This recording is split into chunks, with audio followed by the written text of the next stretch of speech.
Tani tek pyetjet e fundit, Joni dua të pyes sa i takon kapriçove, tekave të shqiptarëve po edhe të huajve.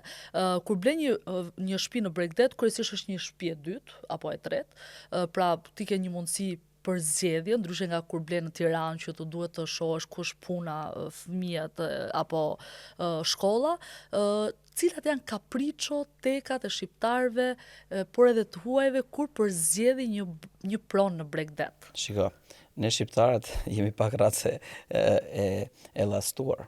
Domethënë ne kërkojmë që mundësi shtëpia nga balkoni të fusim këmbët në det. Mos ketë as vend për shezllon. Jo, fare. Por nga ana tjetër duam që të kemi edhe një vend në plazh ta kemi përjetësisht tonin. Ki parasysh që plazhi në çdo vend të botës është i shtetit, vija bregdetare është e shtetit, kur nuk shitet. Dhe politikat e shtetit janë ata që ofrojnë shezllonat qoftë nga bashkia në hoteleria apo tjetër. Pra një nga kërkesat aty është e dua shtëpinë brenda ndet, por e dua edhe shezllonin tim ta kem të ndarë.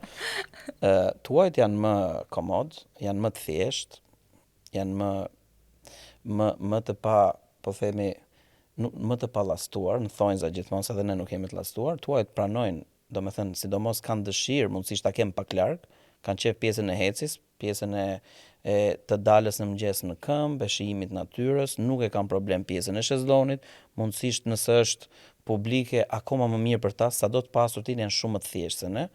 Pra, ky është një dallim që më vjen në mend tani, që janë më të thjeshtë se ne.